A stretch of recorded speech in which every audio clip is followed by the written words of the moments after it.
Velkommen til den anden valgdebat op til Folketingsvalget med kandidater fra alle de grønlandske partier. I aften skal vi tale om nogle af de vigtige områder, som Danmark fortsat styrer her i Grønland. Det bliver nemlig i høj grad et kommende folketingsmedlems opgave at være med til at sikre, at det danske parlament forvalter områderne på en ordentlig måde.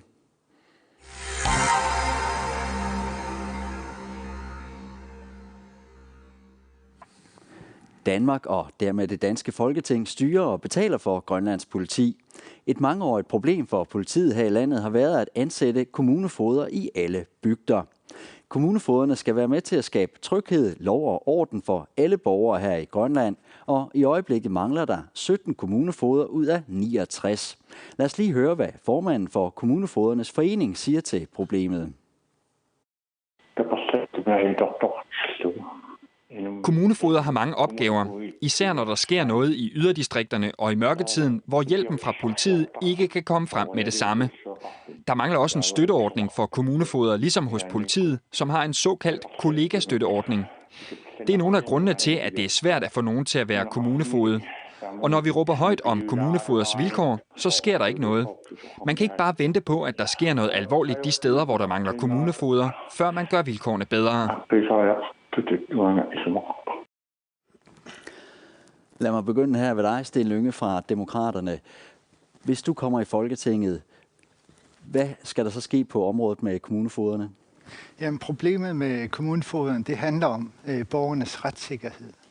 Men arbejdsvilkårene, hvordan er det for kommunefogederne? Deres sikkerhed, det er et ensomt arbejde, og det er noget, vi skal have afdækket nærmere, fordi man har forbedret deres lønvilkår, men det er ikke nok, som pågældende siger. Det er et ensomt arbejde, man mangler sparring, men også kurser og uddannelser, efteruddannelser. Det skal der være meget mere af, sådan så det bliver sikkert for vedkommende at blive ansat under gode vilkår. Og det vil vi sikre og arbejde for i Folketinget fra demokraternes side. Og som du siger, så er det også et område, der har haft fokus igennem mange år. Hvad vil du gøre for at overbevise dine kollegaer nede i Folketinget om, at det er en god idé at lave bedre vilkår her? Jamen, man kender godt til problemet i små samfund i yderdistrikterne i Danmark. Men det her, det er helt lukkede lokalsamfund, vi snakker om. Og det er den forståelse, vi skal bringe frem til Folketinget. Demokraterne finder, at det er meget vigtigt, at retssikkerhed og retsfølelsen, uanset hvor du bor i rigsfællesskabet, den skal være høj, og den skal være på samme niveau over det hele. Ej, Kevin Larsen, jeg hopper lige videre til dig. Retssikkerheden skal være høj over det hele, siger Sten Lynge her. Der mangler knap en fjerdedel af kommunefogederne. Hvad vil dit fokus være? Fra Inuit Ataqatigiit, der mener vi, at nok er nok i forhold til at sikre kommunefogeder. Det er et arbejde, vi har kæmpet for i rigtig mange år. Vi har sådan set fået sikret en håndfuld millioner kroner til en intensiveret indsats. Og det betyder, at der er kommet 6 nye kommunefogeder siden nytår for eksempel. Og på den måde, så tror jeg, man er nødt til at målrette det. Men jeg tror også, man er nødt til at samarbejde med bygdebestyrelserne, fordi de har også et medansvar i forhold til at udpege de her personer lokalt. Men staten er nødt til at op sig i den her sag. Det har vi sagt rigtig mange gange i Folketinget. Nu er det jo en fordel, at man repræsenterer Grønland alene. Det har jo gjort i rigtig mange sammenhæng, blandt andet i retsudvalget, hvor jeg har taget de her sager op, men også til en lang række forhandlinger i finanslovsforhandlingerne for eksempel, hvor vi der kan være med til at sikre, at pengene er der. Fordi pengene er der faktisk i forhold til at kunne ansætte alle de her kommunefogeder, vi gerne vil have. Men udfordringen er mere konkret og ledelsesmæssigt, at man er nødt til at sikre, at der kommer folk på de her poster. Det er en kæmpe stor udfordring i dag, og der skal staten samarbejde, bygdebestyrelserne skal samarbejde, men Grønlands politi har selvfølgelig også et kæmpe stort ansvar. Noget af det har de løftet, men vi er nødt til at gøre det langt bedre. Og hvis du får, nu har du jo siddet dernede de sidste 4 år, kan du love, at det bliver bedre, hvis at du får 4 år mere? Altså, du har jo haft 4 år til at gøre det bedre. Der mangler stadigvæk knap en fjerdedel. Altså, vi har jo peget på, at vi gerne vil have 2 kommunefogeder fra IA's side, også dengang vi sad i Naalakkersuisut. Og det synes vi er positivt, fordi jeg forstår godt, det kan være enormt ensomt at sidde ude i en bygd og varetage det her job. Vi så gerne, at man for eksempel vi har været med til at sikre nogle bedre lønninger i forhold til reservebetjentene. De får pension fremadrettet, hvilket er rigtig, rigtig positivt. Og vi kunne godt tænke os også at kigge lidt på lønvilkårene og på arbejdsvilkårene i forhold til kommunefogederne. Noget af det er blevet bedre. De har mere end 10-doblet deres løn igennem de sidste par år, men vi er nødt til at gøre langt mere i forhold til at sikre nogle bedre forhold. Pelle Broberg, så hopper jeg lige over til dig. Bartin Alarac, vi hører, der skal være lige retssikkerhed for alle her i landet. Hvad vil I gøre for at hjælpe den her situation? Jamen først og fremmest så skal vi gøre opmærksom på, at det her det ikke er en ny sag. Vi bliver ved med at høre de samme gamle partier høre, vi skal gøre et eller andet. Der er ikke kommet noget konkret endnu her til aften. Det vi ser gang på gang, det er, at Danmark drager i krig for at forsvare andre landes demokrati. Retssikkerhed, det er vigtigt for Danmark, siger man altid. Og gang på gang ser vi, men vi behøver ikke tage os af det, hvis det er Grønland. Vi tager ud i verden for at sikre, at der er ligestilling. Der er lige vilkår for mange mennesker. De skal have frie muligheder. Bare ikke, når det kommer til Grønland. Jeg er ked af at sige det, men altså, alle vil blive ved med at sige, at vi må gøre et eller andet. Der kommer ikke nogen konkrete løsninger. Især ikke, hvis man bare snakker danske politikere efter munden. Og her er det vigtigt at så sige, hvis vi ikke tør markere os i Folketinget og sige, hvis I vitterligt mener, det her er et ligeværdigt rigsfællesskab, som de bliver med at kalde det, så er I altså også nødt til at vise det med handling og ikke bare med ord. Fordi vi er kun én, hvis det er vores mandat, ud af 179. Vi vil meget gerne samarbejde med, hvem det end bliver den anden. Men vi er simpelthen nødt til at lade de danske politikere forstå, at bolden ligger hos dem. Det er dem, der har ansvaret for det her. Så helt præcis, hvis du kommer i Folketinget, hvad er din strategi så for at få overbevist 88 eller 89 af dine kollegaer om, at det er en god idé at give kommunefogederne bedre vilkår? Jamen jeg tror faktisk, den starter et andet sted. Den starter med at gøre den danske befolkning klar over problemstillingen. De danske politikere kender det her. De vælger ikke at prioritere det, fordi stemmen er bare ikke stærk nok heroppe fra. Og derfor er vi nødt til at gøre det i stand til at løse det her ved information primært til den danske befolkning. Fordi hvis vi igennem så mange år ikke har kunne lægge pres på de danske politikere, jamen så er der nogen, der er nødt til at forstå, at der er en problemstilling ved det her, som ikke er i orden. Nu så vi udsendelsen fra Dacila. Så kunne man lige pludselig godt reagere. Hvad er det, vi venter på i den her sag?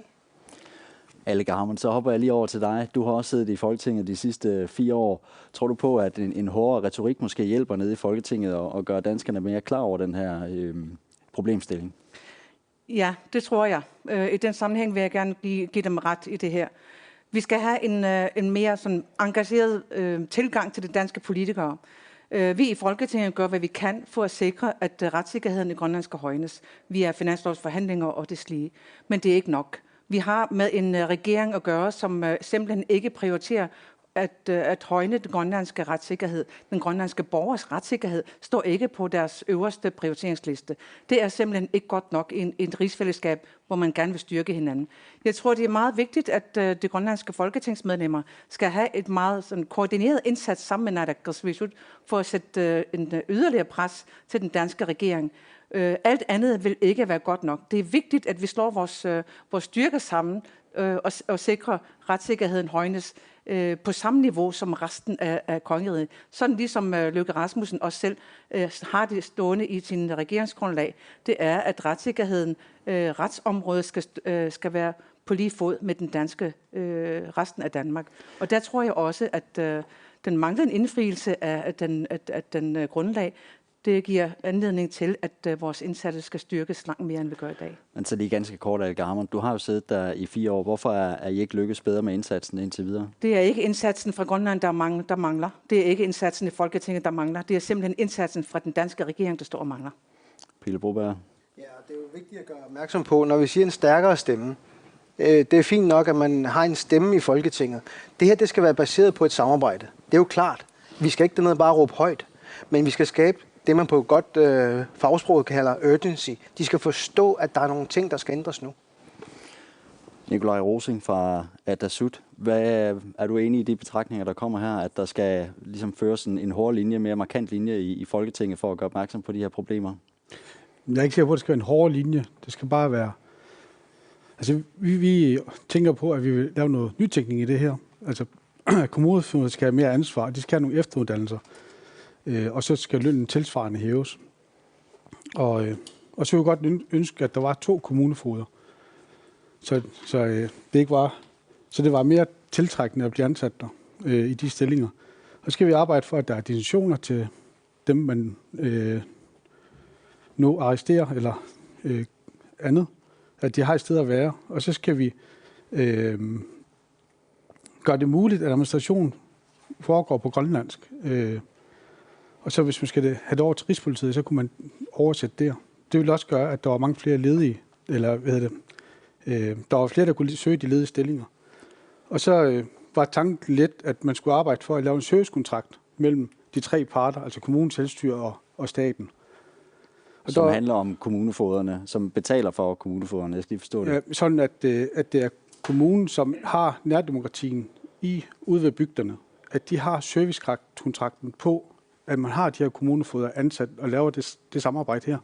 Men at det er så staten, der betaler for den servicekontrakt til kommunen. Okay. Men ganske kort, Nikolaj Rosing, når det er svært at bare finde en nogle steder, hvordan vil I så finde 2? Jamen det er jo så i forhold til det med, at hvis vi gør administration på grønlandsk ude i bygderne, hvor man primært taler grønlandsk, det vil det gøre det nemmere at få besat de stillinger, tror vi. Okay. Kim Lybert fra Samarbejdspartiet. En af de ting, jeg lagde mærke til, han sagde, det var, at de var meget alene ude i bygderne, og det kræver fra vores side også, at vi begynder at arbejde på, at vi får lavet et netværk, supervision, efteruddannelse til kommunefogederne derude. Men derudover er det også vigtigt, at de har et netværk, hvor der kommer nogen ind udefra, som ikke er forankret i lokalsamfundet, for at være med og eventuelt kunne træde til. For det er svært, når man er i et lille lukket samfund, og det er familier mange gange, man har med at gøre. Så de skal have nogle redskaber til at håndtere den situation, plus at der skal være et netværk, der kan supervisere dem med det samme. Så er der en, der nævner omkring, at de fysiske faciliteter skal også være til stede. Der skal være respekt omkring jobbet. Måske gør det til et fuldtidsjob, således at der kommer noget respekt om det, og de har det netværk, der er nødvendigt, og har de professionelle folk i det netværk, som de kan søge hjælp ved, og eventuelt hurtig indsats med at få politi ud, hvis der er alvorlige sager, især omkring børn og sådan noget. Fordi det er svære ting, de har derude, og de har brug for det netværk og den støtte til det. Og Kim Lybert, hvis du så kommer i Folketinget, hvad er din strategi så for at overbevise 89 andre kollegaer om det her? Det er simpelthen, at de skal have at vide, hvad er det for noget, de arbejder med. Men vi vil også samtidig gå ind og så sige, at vi skal altså samarbejde med Grønland også. Fordi Grønland har noget ekspertise. De har nogle uddannede mennesker, som kender de her forhold. Og dem skal vi have ind i et samarbejde, således at vi får skabt et miljø, hvor det er interessant at være kommunefoged og være en del af samfundet. Og det er det, jeg vil arbejde på, at det danske Folketing forstår, at det kræver et samarbejde. Det kræver, at vi tager lokal ekspertise med ind. Vi får landsting med ind over os. Og vi har folkene heroppe, men vi skal bare have gjort det således, at den respekt omkring det job, den er der også. Ulrika Holm fra Siumut. Ja. Der skal være mere respekt omkring kommunefogedjobbet, og der skal et bredt samarbejde til i Grønland mod Danmark for at løse det her. Hvad siger I hos Siumut? Vi vil ind og have en dialog med bygderne. Det er dem, der skal være med til at løfte opgaven, og det, der bliver gjort nu, det er, at man sætter en seddel i opslagstavlen i bygderne, men vi må gøre det mere attraktivt, vi må give bedre løn og bedre uddannelse til dem. Det er et meget hårdt arbejde, og det må vi anerkende. Og igen, hvordan vil du gribe det an, når du kommer ned i Folketinget og skal overbevise alle de andre om, at der skal gives nogle penge til det her område? Det er jo blevet snakket om i rigtig mange år, og det er et problem, der ikke er blevet løst. Og hvad er det, der er forhindring for, at det løser? Nu har jeg allerede sagt noget med, at den danske regering ikke involverer sig, og det vil vi kræve, at det skal det i Folketinget. Det er, altså vi har menneskerettighederne, vi har ret til sikkerhed, så det er det, vi skal. Ejka Niels Larsen, du har markeret. Ja, altså der er jo ingen tvivl om, at vi skal sikre en ordentlig retsfølelse, vi skal sikre et ordentlig retssikkerhed i det grønlandske samfund. Det er der slet ikke nogen tvivl om. Men problemet er sådan set ikke Folketinget. Folketinget har bevilget pengene, finansieringen er der. Finansieringen er der sådan set også til at afsætte endnu flere penge til det her. Der er ingen tvivl om, at staten skal gøre noget mere. Men her der taler vi sådan set ikke så meget om Folketinget. Og det tror jeg også er ret vigtigt for de her medlemmer at forstå, eller de her kandidater at forstå, at det er sådan set ikke Folketinget, der er hindringen, men det er sådan set det at implementere det, vi allerede har besluttet. Hvis vi skal være med til at sikre, at der kommer endnu flere kommunefogeder, så er det vigtigt for os at forstå vores opgave. Det vi kan gøre i Folketinget, det er at sikre noget lovgivning, og vi kan sikre en pose penge. Men vi har brug for, at der står nogen i den anden ende af i den anden ende, og er med til at sikre, at de her penge også kommer ud og arbejde, så det gør den forskel, vi gerne vil have. Den politiske forståelse, den er der sådan set i Folketinget, fordi den har vi været med til at skabe. Er det Hammond, vender I der er jeg direkte uenig. Altså, der er kun én arbejdsgiver, det er Justitsministeriet, og Justitsministeriet får de midler via Folketinget. Det er Folketinget, der sætter de rammebetingelser, der skal være der for at sikre et godt arbejdsklima, arbejdsmiljø og gode lønninger til de kommunefogeder, vi står og mangler. Det er så i den grad Folketingets opgave. Og jeg tror også, at selvom man siger, at man har tidoblet lønningerne for kommunefogederne, får det til at lyde, som om det er sådan noget helt fantastisk noget. Det er det ikke. Hvis du ser på lønningerne stadigvæk i dag, er det i sig selv ikke attraktivt nok til at kunne besidde den byrde, eller den opgave for den enkelte bygde kommunefogeder. Altså man skal se på, hvilke betingelser de har. Er der en person, som det skal bringe ind til en samtale, eller en, der skal holdes tilbage, indtil politiet kommer ind til bygderne? Han bruger sit eget hus, han bruger sit eget soveværelse, han må smide sin familie og børn ud for overhovedet at kunne have sted at arbejde for. Det er ikke okay. Og derfor skal man ikke stå og sige, at det ikke er Folketingets opgave. Det er i den grad Folketingets opgave at sikre, at rammebetingelserne skal være i orden, hvis man vil gerne være med til at sikre retssikkerheden højnes i det grønlandske samfund, som Justitsministeriet tager ansvar for. Men vi hører Aaja Chemnitz Larsen fortælle, at der er sat nogle penge af. Har hun så ikke en pointe i, at der også skal arbejdes med implementering her i Grønland? Jamen, har man sat midler af? Hvor har man sat midler af til, at der skal være en samtalerum, der skal bygges nogle steder hen? Det har jeg ikke set. Hvor har man sagt, at her er der et hus, som en stor bygd kan bruge til at holde nogen inde, indtil politiet kommer? Det er det ikke.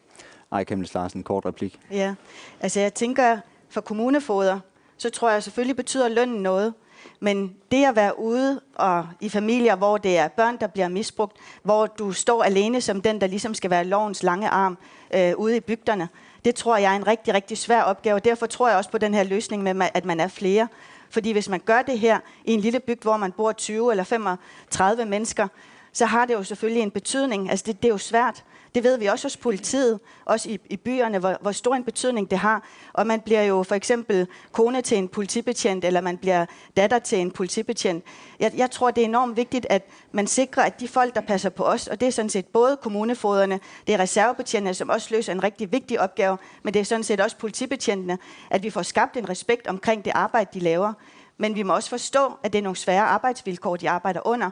Og der skal vi være med til godt nok at sikre, at det her det er et område, som bliver løftet politisk. Altså, men jeg siger bare, når vi snakker rekruttering af kommunefogeder, så er der sådan set nogle gode rammebetingelser i forhold til den finansiering, der i hvert fald skal være til, at vi kan få alle kommunefogeder ansat den dag. Altså, det kunne vi gøre i morgen. Det, at der bliver lavet en rekrutteringsindsats, det har vi sådan set også fået afsat nogle penge til. Så kan vi sagtens diskutere, at vi kan gøre nogle bedre vilkår i forhold til dem fremadrettet. Det vil jeg meget gerne. Men det vi diskuterer i første omgang, det er jo sådan set rekruttering af kommunefogederne. Pelle Broberg, du får lige den her over. Ja, selvfølgelig, fordi at nu bliver ønskelisten jo længere og længere, især for nogen, der har siddet i Folketinget, som så også straks skal belære os, at nu er det her ikke Folketingets sag lige pludselig. Selvfølgelig er det noget, der vedrører Folketinget, det vi diskuterer her.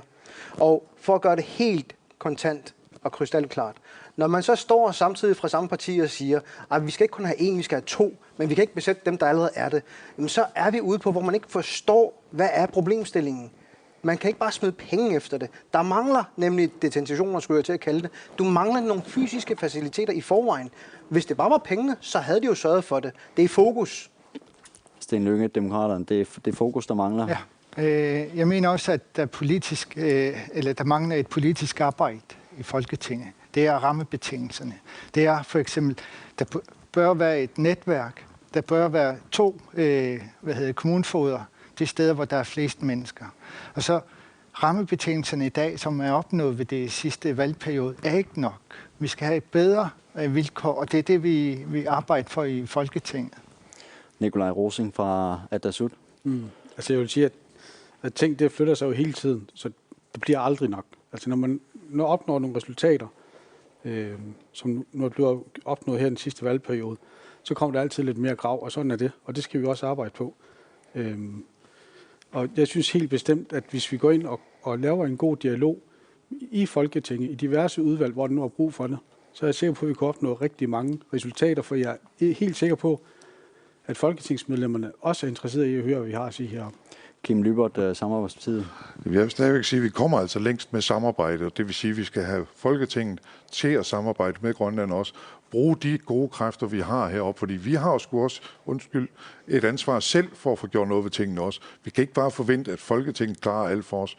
Vi skal ind og samarbejde om at få samlet alle de gode kræfter, der findes, således at de her kommunefogeder får den støtte, den uddannelse, den pondus, de skal bruge ude i bygderne. Og selvfølgelig, der er nogle fysiske rammer, der også skal være på plads, for det duer altså ikke at sætte for eksempel slemme forbrydere ind i stuen, hvor der er andre til. Og netop ved børnesager, hvor det er særligt slemt, en indsatsgruppe, der lynhurtigt kan komme ud og aflaste kommunefogeden, for det er et lokalt samfund, det er et svært arbejde, de har derude. Ulrike Holm, Siumut, du får lige sidste ord i den her runde om kommunefogederne. Vi hører her Kim Lybert sige, at det er også et bredt samarbejde her fra Grønland, der skal til. Hvad siger du? Jeg synes, det er vigtigt at tage til bygderne og snakke med dem om, hvad er deres behov, og hvad kan vi gøre som folketingsmedlemmer til at sikre deres ret. De skal være i sikkerhed. Det er deres ret, så vi må kæmpe os igennem det her, og det er faktisk noget, vi skulle have kæmpet om for længst. Så det er bare meget kritisk, at vi står i den her situation, hvor 13 ikke har. Tak skal du have. Det var det, vi nåede for den runde om kommunefogederne. Det er nemlig ikke kun kommunefogeder, der mangler. I Grønlands politi har antallet af hjemmehørende betjente været faldende gennem de senere år. Fra 2016 til 2018 faldt antallet af grønlandske betjente med 20% fra 116 til 92 betjente. Lad os lige høre, hvad formanden for Grønlands Politiforening siger til situationen. Jamen, det betyder automatisk flere arbejdsopgaver for færre ressourcer. Og oven i købet så får vi også heldigvis assistance fra Danmark af, og det er vi virkelig glade for. Men det betyder også bare, at vi bliver nødt til at tolke ret meget ud over vores andre opgaver. Og det dalende antal grønlandske betjente har betydning for borgerne. Jamen, det betyder, at det ikke altid kan regne med at få en grønlandsksproget betjening. Og det er ikke alle, der kan dansk i Grønland, og der kan jo roligt opstå nogle misforståelser mellem parterne. Ikke? Formanden for Grønlands Politiforening har et klart budskab til folketingskandidaterne. Altså, det med at have to forskellige overenskomster for fuldstændig ens opgave, fuldstændig ens uddannelse osv., ikke? Det hører ikke nu til dags i Danmark og i Grønland. Alika Hammond, jeg begynder hos dig. Ja. 2 forskellige overenskomster for det samme arbejde. Hvad skal der gøres? En grønlænder skal aldrig blive behandlet som en sekundær person, hverken i Grønland eller i Danmark. I hvert fald bestemt ikke i det danske kongerige. Har man en regering i Danmark, som behandler grønlænderen som sekundær person, og ovenikøbet giver lønninger som sekundær person, bryder menneskerettighederne. Jeg tror ikke, det her er et spørgsmål om, at man snakker fra regering til regering. Jeg tror, alle instanser, både i Grønland, Inatsisartut, Naalakkersuisut og Folketinget, skal stå sammen om at sikre, at den nye regeringsgrundlag, der nu måtte komme, skal til enhver tid sikre, at ligebehandling skal også foregå via politiet, kommunefogederne og alle ansatte under den danske regering, skal alle sammen behandles ligeværdigt, uanset om de er i Danmark eller Grønland. Og hvad kan alt andet vil være ikke acceptabelt. Og hvad kan du så gøre i den kommende valgperiode for at sikre, at det sker? Jeg tror, at vi har i forbindelse med den sidste valgperiode, har vi gjort, hvad vi kan for igen og igen at gøre den danske regering opmærksom på, at det er uacceptable forhold, at grønlænderen bliver forskelsbehandlet i den danske kongerige. Jeg tror, at den indsats skal naturligvis også fortsætte. Vi må aldrig nogensinde stoppe med det her. Men jeg tror, at statsministeren og Naalakkersuisut formand skal tage det op på højere plan. Aaja Chemnitz Larsen, er du enig i det, at det skal op på et højere plan for at forløse det her problem? Eller den her udfordring? Jeg tror, der skal flere på banen. Altså, jeg vil jo rigtig gerne samarbejde også med et kommende medlem.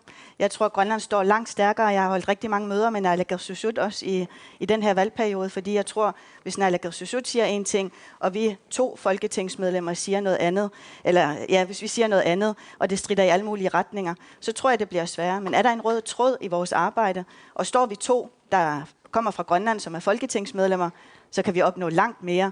Vi har været med til at talsætte det her en lang række gange, blandt andet sammen med Politiforbundet her for ikke så lang tid siden.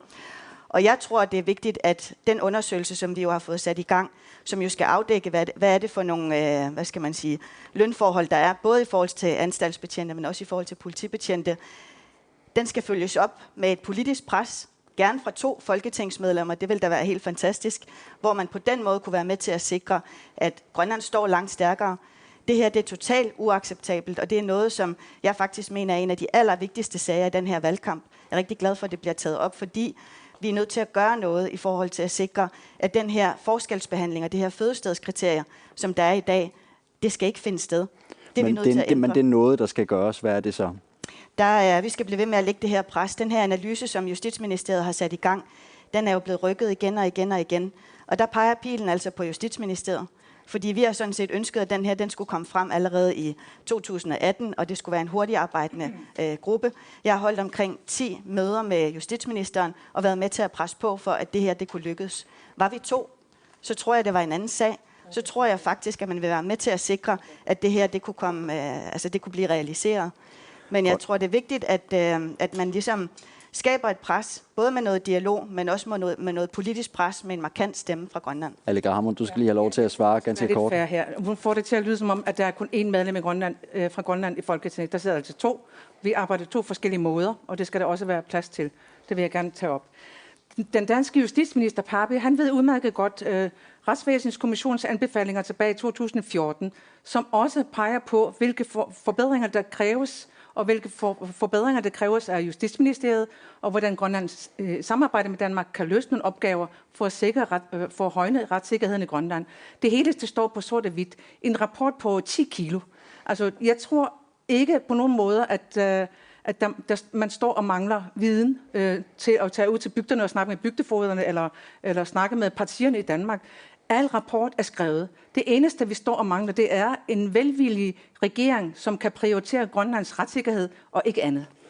Men du har jo selv været med til at holde hånden under den seneste regering. Hvorfor er det ikke lykkedes der at få det igennem? Jeg tror, vi er nået dertil, at den Venstre har etableret en nordatlantisk enhed under Justitsministeriet.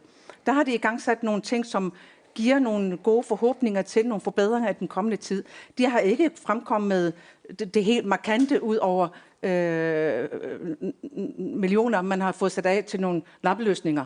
Men jeg tror, vi står og mangler den store samlede billede til, hvordan man kan løse opgaverne, som også meget klart og tydeligt står i Retsvæsenskommissionens anbefalinger, som langt fra er blevet implementeret nu. Nikolaj Rosing, Atassut, hvad er jeres bud her? Jamen, jeg synes, det nemmeste er bare at sige, vi løser det, når vi kommer ind. Men sådan er det jo bare ikke. Altså, vi har jo nogle fagforeninger, som skal arbejde på de her arbejdsvilkår, som man nu bruger i rigsfællesskabet, ikke? Her i Grønland, men også i Danmark. Men, og så vil jeg gerne sige, jeg vil gerne arbejde for alle grønlændere. Her der tager vi en gruppe ud og vil hæve deres løn 15% politisk. Det kan jeg også se en faresignal i. Altså, hvorfor skulle vi så ikke alle sammen have 15% mere løn? Også dem, der er ansat i selvstyret, altså dem, der er ansat i kommunen. Pelle Broberg, der er en konkret bekymring her i forhold til at hæve en bestemt personalegruppes løn. Nu er vi nødt til at lige at sætte foden ned og så sige, det her det er Folketinget, vi stiller op til. Og Danmark har meget travlt med at markere, de har nogle kompetencer på nogle bestemte områder. Dem kan vi ikke blande os i. De bestemmer. Og samtidig tør vi ikke stille krav om, at de skal behandle os ordentligt. Det kan simpelthen ikke fortsætte. Og den måde, man kan sørge for, at det ikke fortsætter, det er tilbage til min oprindelige argumentation, det er, at vi er nødt til at oplyse den. Vi skal ikke i gang med en eller anden krigserklæring med Danmark, eller noget som helst i den stil. Men vi kan jo høre, det her det er ikke første år. 1991, der afskaffede man fødestedskriteriet. Herefter var der mange, som fik hævet deres løn, lad os sige kunstigt, for det var et tillæg, som ikke gav pension. Altså, det var ikke pensionsgivende, det tillæg. Det fandt de først ud af, at de blev pensioneret. At man så siger nu, vi kan ikke lige give den 15% ekstra, der vil jeg simpelthen tillade mig at sige, jo, det kan vi, fordi det er ikke os, der skal gøre det. Det er den danske stat, der har de her kompetencer, det er dem, der varetager det her. Så selvfølgelig skal vi det. Og du tror på, at du kan gøre det ved at oplyse dem? Det er ikke kun oplysning, fordi vi går tilbage til al den her magt, vi åbenbart har. Fordi Vi kan lige pludselig få dem til at bygge nogle lufthavne ved at skyde en lille pose penge i, mens vi finansierer det meste. Men vi kan ikke få dem til at gøre noget ved et område, de rent faktisk varetager. Det tror jeg ikke er rigtigt. Jeg tror simpelthen på, at de ikke er klar over, hvad det er, de foretager sig heroppe. Nikolaj Rosing, kort replik. 15%, det gør ikke noget. Jamen, det gør det jo for os i hele samfundet. Jeg mener jo, at vi skal arbejde for alle grønlændere. Og det er det der, og jeg er jo sikker på, at hvis jeg tager til Danmark, så bliver jeg ansat på danske vilkår. Hvis jeg tager et arbejde her, så bliver jeg ansat på grønlandske vilkår. Så skulle vi gøre det sådan, at vi havde rigsfællesskabets overenskomster, så det danske overenskomst blev brugt her også. Altså, så var det det, vi skulle arbejde hen imod. Kim Lybert, Samarbejdspartiet. Grundlæggende er jeg enig med, at man skal have lige løn for lige arbejde. Men det er jo ikke det eneste problem omkring rekruttering af grønlandske betjente. Det er jo også, at vores uddannelser i Grønland har et efterslæb, der gør, at betjente skal kunne 3 sprog. De lever i lokalsamfundet. De er udsat for nogle af de samme ting, som vores kommunefogeder er, omkring familie og andre ting. De har et vanvittigt hårdt job.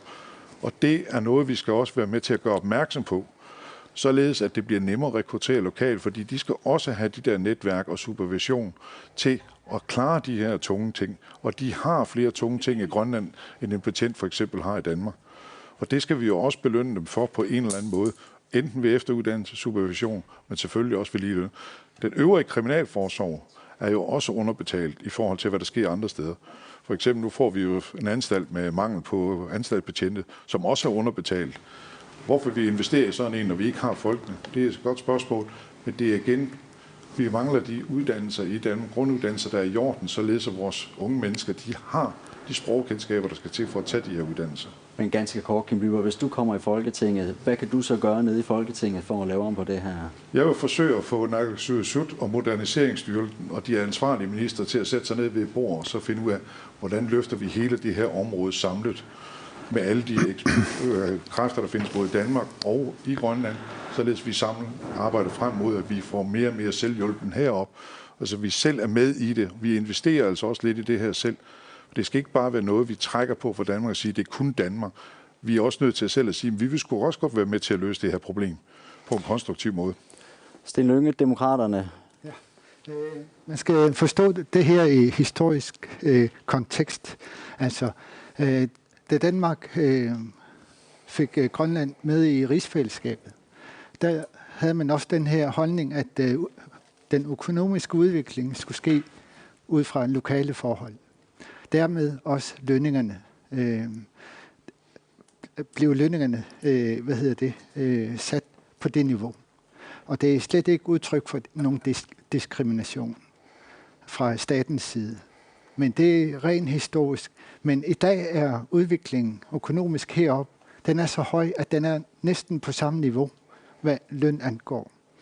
Og dermed betyder det også, at rekruttering af politifolk, af lokale politifolk og anstaltsbetjente for den sags skyld, den bliver mangelfuld, fordi lønningerne ikke følger med. Og dermed opstår følelsen af diskrimination. Derfor er det nødvendigt at skabe forståelse for, at den økonomiske udvikling er så høj i dag, så for at du skal kunne ansætte lokale, tiltrække lokal arbejdskraft, så bliver du nødt til at ændre din politik, hvad angår løn og arbejdsvilkår. Godt. Vi hopper lige over til Ulrika Holm, Siumut. Der skal skabes en forståelse for, at udviklingen går stærkt her i Grønland, og det er okay, at de grønlandske betjente får mere løn. Er det også dit synspunkt? Nej, jeg synes, det er diskrimination. Når man kigger på færingen, de får lige løn med de danske. Og hvorfor har vi det ikke her? Det er det spørgsmålet. Hvorfor har vi det ikke her? Det skal vi have. Ej, Kemnes Larsen, hvorfor har vi det ikke her? I dag så er det sådan, at hvis en grønlandsk politibetjent og en dansk politibetjent sætter sig ind i samme patruljevogn, så får grønlænderen mindre i løn for faktisk at arbejde mere. Det siger sig selv. Det er totalt uacceptabelt. Jeg er ikke enig med mine kollegaer her, både fra Atassut og fra Demokraterne, fordi der er noget helt galt med det system, og vi er nødt til at forstå, at vi er nødt til at gøre nogle ting ved det. Lønningerne er nødt til at blive bedre, hvis det er, vi vil sikre fastholdelse af de politibetjente, vi har. Rigtig mange politibetjente er ansat alle mulige andre steder i dag, fordi det er nogle svære arbejdsvilkår. Det er svært at være politibetjent, og det er jo dem, der passer på os andre. Tænk, hvis politiet ikke var der. Altså det vil da være helt forfærdeligt, at man ligesom sikrer, at der er en lovløshed. Så jeg synes, det er enormt vigtigt, at det her det kommer højt op på den politiske prioriteringsliste. Jeg så også meget gerne, at naalakkersuisut var meget mere på banen i det her spørgsmål, fordi som folketingsmedlemmer, så kan vi ikke løse det her alene. Jeg ved ikke, hvor mange gange jeg har taget fat i regeringen, hvor de har sagt, det er regering til regering, vi samarbejder. Det er naalakkersuisut og regeringen. Og i dag der er det sådan, at en politibetjent fra Grønland, som har den samme uddannelse som en dansk politibetjent, nemlig 2 år, kan rejse 1 dag til Danmark, bosætte sig 1 dag i Danmark og kan få en dansk overenskomst. Så er der noget galt med vores system. Sten Lynge, en kort replik til Aaja Chemnitz. Jamen, jeg vil sige, jeg har selv mærket det på min krop. Jeg er selv uddannet politimand. Jeg søgte ud af styrken, fordi jeg netop var uenig i den lønpolitik. Men jeg føler mig ikke diskrimineret, fordi jeg er grønlænder. Men fordi man ikke har forståelse for den lønudvikling, der er sket heroppe. Derfor er det nødvendigt, at vi skaber den her forståelse.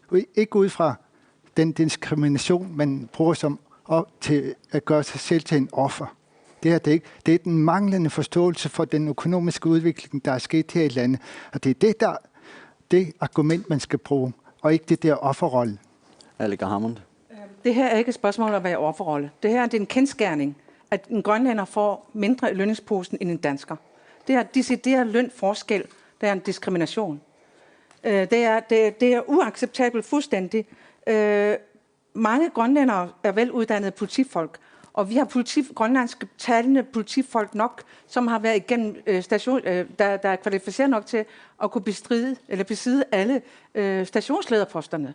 Men det har vi ikke. Det færreste er stationsledere. Jeg tror, at Rigspolitiet og det lige prioriterer simpelthen ikke kvaliteten i en grønlandsk politibetjent, hvor vigtigt vedkommende er for at kunne løse et stort stykke arbejde for at højne retssikkerheden i Grønland.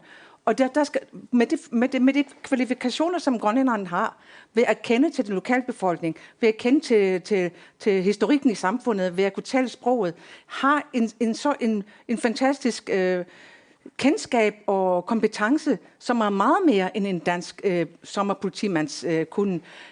At prioritere den lokale politistyrke kræver, at man prioriterer den grønlandske politibetjent meget mere, end man gør i dag fra Justitsministeriets side, i stedet for at sige, at en dansk politibetjent skal have mere løn end en grønlænder. Det er simpelthen uacceptabelt. Peter Broberg, Partii Nalaraq. Ja, jeg skal prøve at gøre det kort, men det har ikke noget at være offer. Jeg er fuldstændig enig med det, der bliver sagt her. Fordi grundlæggende så ved alle dem, der er uddannet i politiet, begrebet konflikttrappen. Hvordan kommer du ned af den konflikttrappe, når der er en situation? Det gør du, hvis du kan kulturen, hvis du kan snakke med folk. De grønlandske politibetjente har altså nogle kompetencer, som de danske ikke har, og det har ikke noget med deres grunduddannelse at gøre. Det har noget at gøre med, at de er heroppe i nærområdet. Og det er derfor, vi starter med at sige, det ved de ikke dernede måske, eller også respekterer de det ikke. Vi ved i hvert fald siden 91, der er det bevidst ikke kompenseret det. Og det er det, vi mener med information og konflikthåndtering, som det her jo vil blive. Så skal vi sørge for at få oplyst om, hvorfor er det skal løses. Ulrika Holm fra Siumut. Hvad vil din strategi være for at få gennemført din løsning i Folketinget? For det første, det samarbejdspartner. Og så skal vi bare være meget stærkere i Folketinget. Vi skal ture, vi skal have meget mod til at kræve, hvad der tør kræves. Nikolaj Rosen, kort replik. Ja, jeg under jo politifolkene den lige løn. Det er slet ikke det, jeg siger. Det, jeg bare siger, det er, at vi har altså også nogle sagsbehandlere, socialrådgivere, terapeuter og andre misbrugskonsulenter, som også er overbebyrdet. Hvorfor skulle vi ikke også hjælpe dem nu, når vi bliver fagforeningsfolk nu? Det er det, jeg mener. Godt. Aaja Chemnitz Larsen. I Danmark, der har man jo det, man kalder den danske model, hvor vi som politikere ikke kan blande os i lønforhandlinger. Det foregår jo i Moderniseringsstyrelsen, som Kim også var inde på.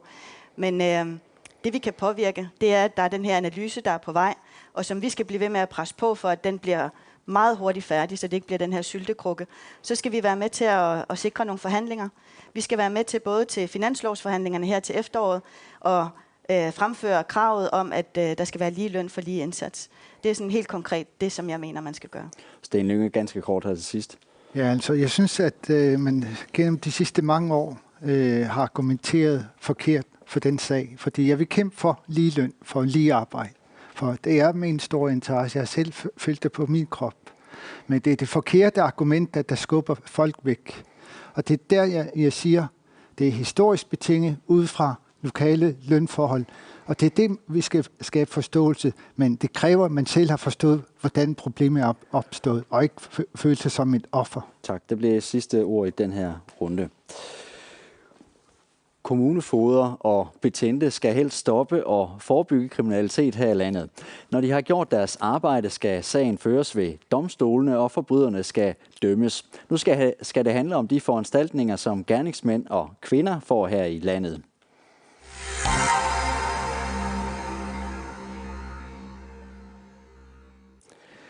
Personfarlig kriminalitet som vold, voldtægter og seksuelle overgreb på børn er et stort problem her i landet. Derfor har flere politikere et ønske om strengere foranstaltninger af hensyn til retsfølelsen. Justitsområdet hører stadig under Danmark, og derfor kan folketingsmedlemmerne være med til at lave systemet om. Men vil strengere foranstaltninger også betyde mindre kriminalitet? Lad os lige høre fra en ekspert, som har undersøgt, hvem det er, der egentlig ender i de grønlandske anstalter. Mange af dem har været udsat for meget voldsomme ting i deres opvækst. Og derfor synes jeg kan godt forstå, at politikerne vil reagere, men med min indsigt og min baggrund, så har jeg svært ved at kendskab til de her mennesker. Så har jeg igen svært ved at se, at man skal kunne straffe sig ud af kriminalitet. De bliver ikke bedre mennesker af at være låst inde. Sten Lynge, vi hører, at de bliver ikke bedre mennesker af at være låst inde, men alligevel så ønsker I fra demokraterne at hæve nogle af sanktionerne. Hvorfor det? Jamen, kriminalloven den er forældet, selvom det er den mest moderne kriminallov, som man kalder det. Men den er forældet, fordi udviklingen i Grønland har taget en kvantespring. Ergo, så tanken bag at få gerningsmanden hurtigt tilbage til hjemmet, så han kan forsørge sin familie videre. Totalt forældet, fordi personfarlig kriminalitet og seksuel misbrug af børn, det er undskyld ikke nogen konsekvens for gerningsmanden, uagtet om han har haft en dårlig opvækst. Han kan tænke selv. Det skal koste. Vi skal fokusere på at beskytte offeret og ikke gerningsmanden. Men Sten Lynge, tror du, at I kan straffe jer ud af det her, og at det vil nedbringe kriminaliteten? Nej, det er ikke det eneste værktøj. Vi bliver nødt til at fokusere på offeret. Det signalværdi, som samfundet sender i dag, det er, at hvis du begår kriminalitet, jamen, så får du husly, du får sågar den hjælp, psykiske problemer, hvis du har det, mens man glemmer offeret, fordi hun eller han skal vente flere år på at komme til behandling, og det kan vi ikke være offeret bekendt. Ulrika Holm Siumut, skal der være strengere sanktioner for forbrydelserne her i landet? Det skal der, men jeg forstår godt, hvad hun siger, når hun siger, at det ikke hjælper. Fordi forskning viser, at det ikke hjælper at give hårdere straffe. Det, der mange ikke forstår, det er, at det er en psykisk lidelse. Pædofili er en psykisk lidelse, og det skal behandles som en... Det er personer, der er syge, så det skal behandles under psykiatri. Og det skal være resten af deres liv. Men okay, så det er det, du mener, når du siger hårdere sanktioner, det er, at der skal noget behandling til, indtil at man kan... Behandling er ikke engang nok. Det er hele livet, de skal være... Det er personer med en psykisk lidelse. Kim Lybert fra Samarbejdspartiet. Her i Grønland, der sidder der relativt mange mennesker indespærret i forhold til de andre lande i Norden, for eksempel. Der sidder 4 gange så mange i forhold til befolkningstallet som i Danmark, for eksempel. Skal der sidde endnu flere, hvis det står til Samarbejdspartiet? Altså, vi har mange, der sidder, men det er jo fordi, vi har nogle basale problemer, som også har været oppe i ender til du her på det sidste. Og det er det, vi får konsekvensen af nu. Så man kan se det i 2 tempe. Vi har dem, der begår den der personfarlige kriminalitet, især over for børn og så videre, dem skal vi have ind. Vi skal have væk fra lokalsamfundet. Men de skal også tvinges på en eller anden måde i behandling. Og de data, vi får derfra, skal vi så bruge til at lave det forebyggende arbejde, så andre, der har været i en situation, hvor de har været misbrugt, ikke havner i det, så vi kan hjælpe dem. Men vi skal også huske, at hvis jeg fanger nogen, som laver noget førstegangskriminalitet, så skal vi ind og have en rehabiliterende indsats over for dem. Ikke bare ind og låse dem inde. Vi skal prøve at se, om vi kan få dem ud af den onde cirkel, der er inde i. Nu snakker jeg ikke om misbrug af børn, fordi de skal straffes, og der skal vi have fundet ud af, hvad der ligger bag, så vi undgår, at deres offer også bliver sådan noget. Altså ind og hjælpe ofrene, som også, der blev sagt her før, det skal vi bruge, det vi får at vide af dem til at forebygge med. Så ganske kort, altså skal der være mere faste sanktioner for, hvis du begår den forbrydelse, så skal det koste det i anstalten simpelthen? Det skal koste i anstalten, det skal også koste, at du kommer væk fra lokalsamfundet.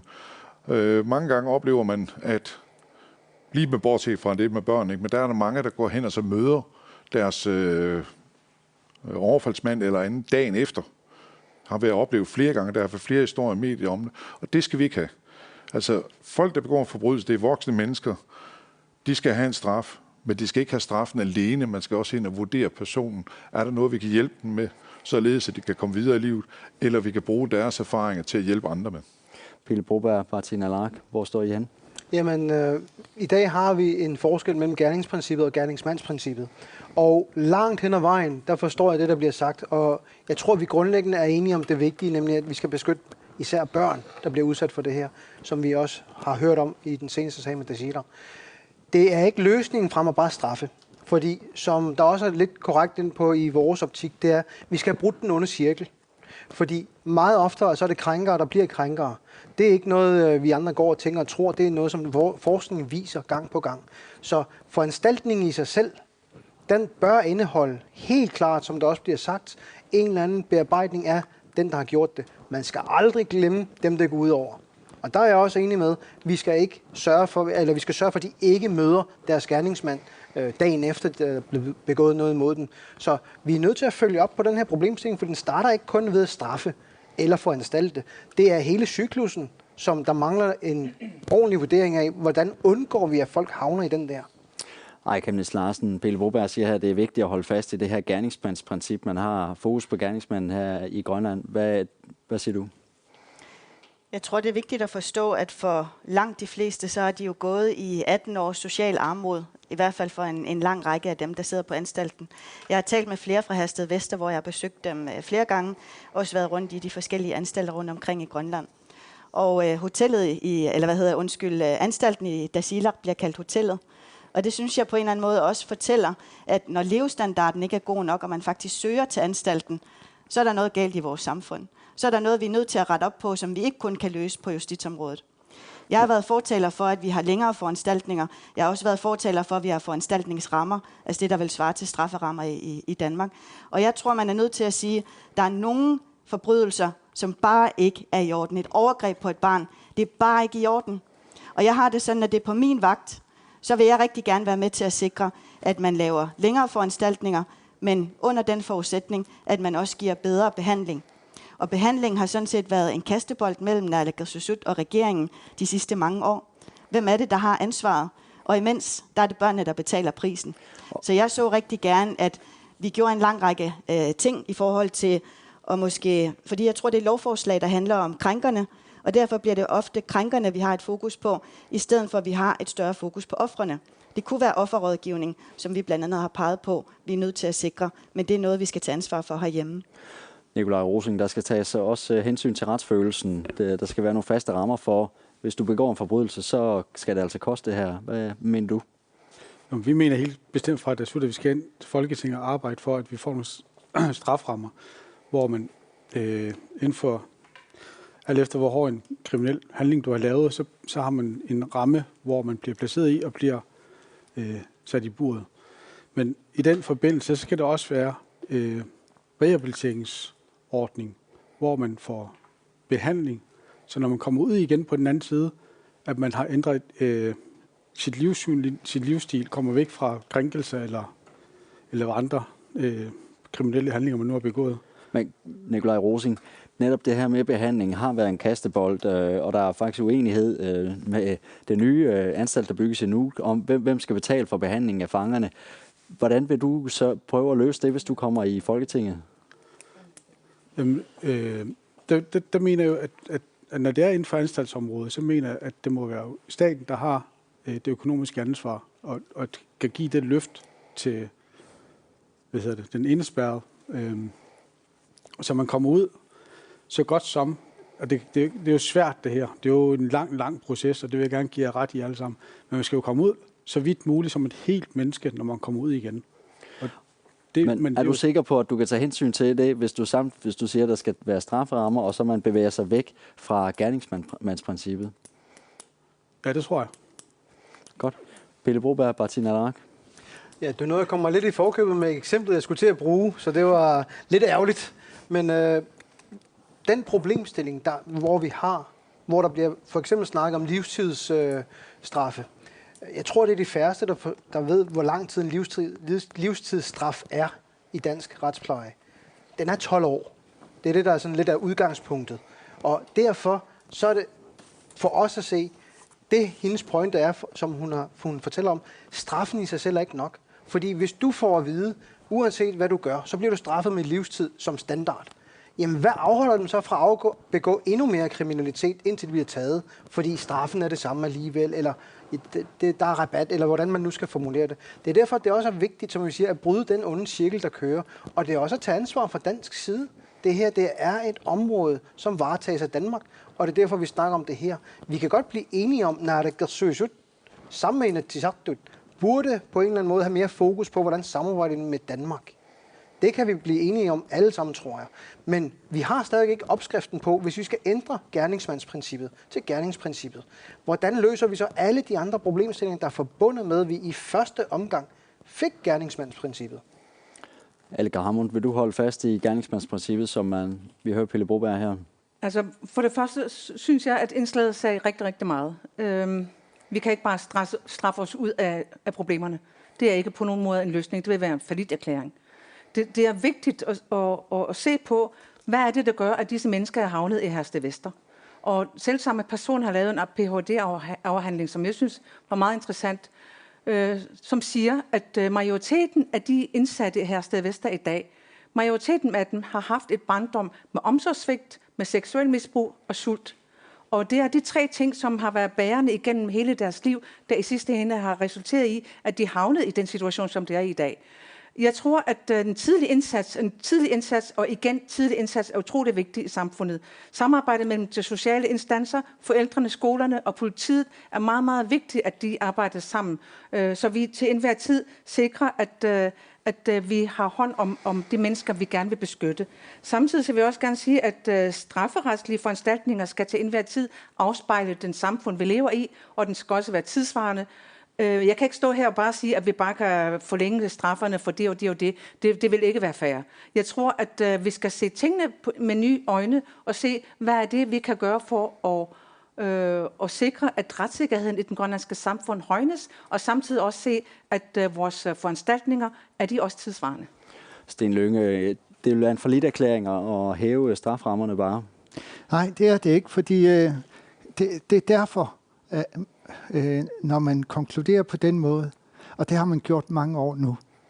Vi bevæger os ikke hen. Vi har diskuteret det her gang på gang, uden at der er sket noget, fordi man hele tiden siger, jamen det nytter ikke noget at straffe hårdere eller foranstalte hårdere. Vi vil gerne foranstalte hårdere, samtidig med at man bibeholder behandlingen af gerningsmanden. Men det er vigtigt, at vi tager offerets parti i det her, og ikke gerningsmandsparti, som man hele tiden kæmper for her.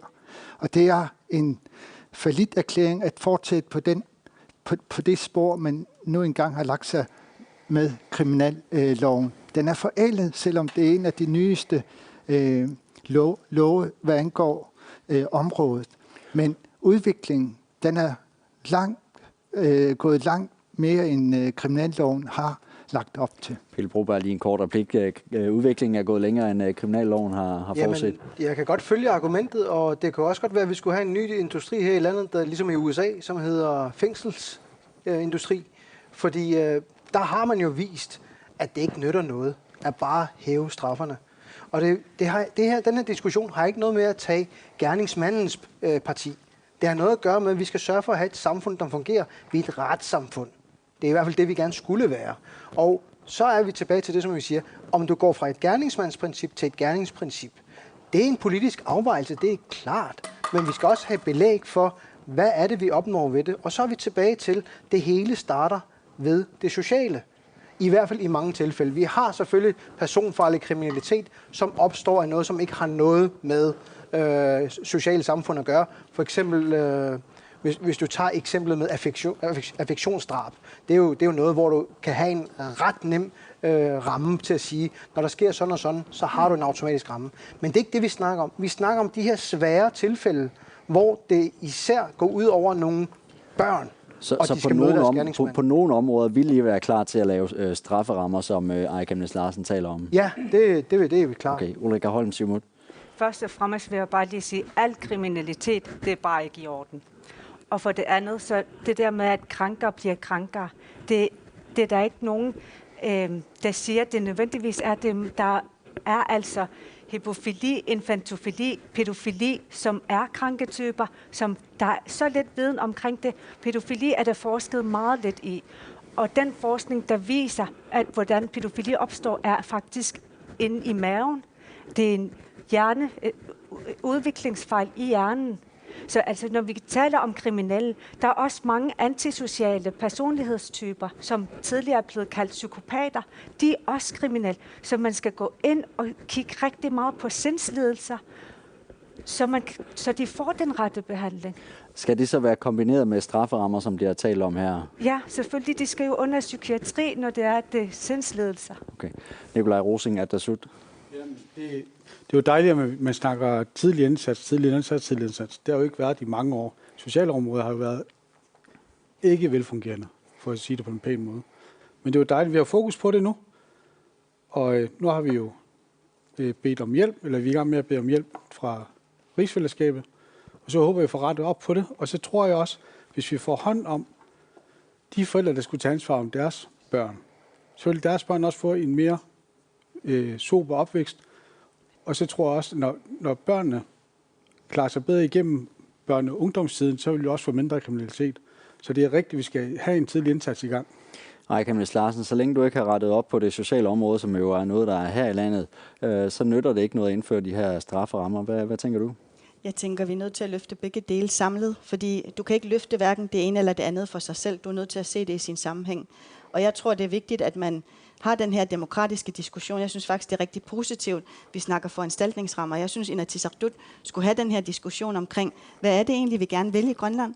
Og det er noget af det, jeg i hvert fald har savnet som folketingsmedlem, at Grønland sætter retning, og Grønland siger, hvad er det egentlig, vi gerne vil?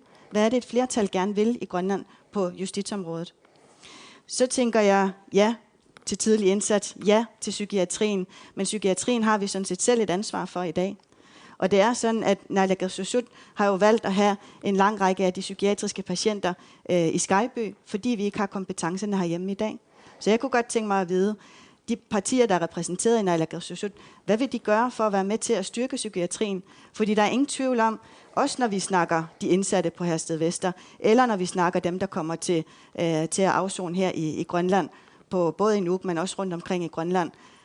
Hvad vil vi gøre i forhold til at sikre behandling? Hvordan vil vi sikre, at det her ikke bliver ved med at være en kastebold de næste 4 år også? Ulrika Holm, den skal du lige svare på. Ja, i anstalten er der en psykiater ansat. Det skal rundt omkring i hele Grønland. Men det er jo statens anliggende. Men spørgsmålet var, hvordan man vil sikre... Altså, psykiatrien i anstalten er staten. Så du mener, den er sikret? Du mener, den er sikret med en psykiater? Det er der, de skal komme i behandling hos en psykiater i anstalten. Alika Hammond? Ja, Ulrika har ret. Den nye lukkede anstalt herude har ansat en person, som kan stå for den psykiatriske behandling af det indsatte deroppe. Det hørte vi i hvert fald forleden dag, da vi var oppe og besøgte dem. Det er utroligt vigtigt. Det er også en af de forudsætninger, der skal til for at sikre, at anstalten overhovedet kommer herop. Det var, at vi kan tilbyde det, som de får i Hersted Vester. Når det er sagt, så tror jeg også, at det er også en hurdle ved det her, det er, at den psykiater, vi står og mangler hernede i Sana, ryger det op. Og på den måde, så er det jo på nogen måde ikke blevet beriget det grønlandske samfund, hvad angår psykiatri. Psykiatrien er af stor betydning og af stor prioritering for sundhedsvæsenet overalt. Det er aldrig nogensinde blevet sparet ned. Tværtimod vil vi gerne tiltrække flere gode psykiatere og psykologer til det grønlandske samfund. Det gør man alt, hvad man kan fra regeringens side, men vi kan ikke få dem heroppe, fordi man står og selv mangler det i de nordiske lande, og Danmark specielt. Så den prioritering, det gør ondt på os alle sammen, at vi står og mangler disse gode mennesker. Jeg håber bare, at vi vil uddanne vores egne så mange, at vi i fremtiden kan stå mere sikkert, end vi gør i dag. Godt. Det blev desværre det sidste ord her i aften. Vi er ved at løbe tør for tid. Tak til kandidaterne her i studiet, og tak til jer, der fulgte med i fjernsynet og i radioen. Husk, at I kan læse meget mere om folketingsvalget og se portrætter af kandidaterne på KNR.gl. KNR's øvrige valgdækning fortsætter, og her på kanalen er vi tilbage på lørdag med vælgermøde fra GU's Aula i Nuuk. Det er klokken 15, og det er min kollega, Dorthea Reimer Johansen, der er vært. God aften og på gensyn.